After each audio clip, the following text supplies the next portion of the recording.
Français tout à l'heure. Ah bon, on va écouter le ministre de l'Intérieur. On se retrouve juste après.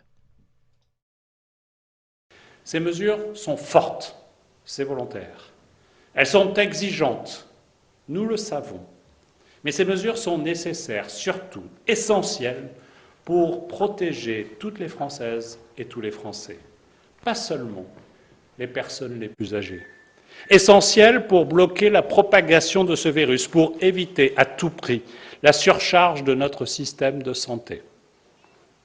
Essentielles pour combattre le Covid-19 et limiter au maximum le nombre de ses victimes.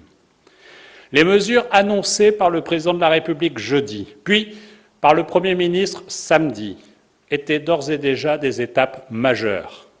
Je tiens à mon tour à saluer toutes celles et tous ceux qui, par épris de responsabilité, ont pris leurs dispositions, ont pris la mesure de la situation. Cependant, le constat est lourd, mais il s'impose.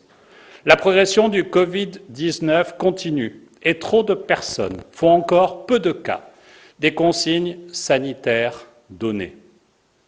Il n'y a pourtant aucun panache à ne pas appliquer les gestes barrières, aucune gloire à se refuser aux mesures sanitaires demandées et devenir, de par son comportement, un allié du virus, un danger pour soi, un danger pour les autres. Aussi, dès demain, midi, pour une durée de 15 jours qui pourrait être prolongée, des mesures de restriction fermes des déplacements ont été prises. Le mot d'ordre est clair, restez chez vous. Il s'agit de mesures de confinement, sur le modèle de ce que nos voisins espagnols ou italiens ont mis en place. Ce que le président de la République a décrit, ce sont les mesures les plus restrictives aujourd'hui en vigueur en Europe. Nous menons un combat. Nous le ferons respecter. Toutefois, l'activité de notre pays ne doit pas s'arrêter totalement.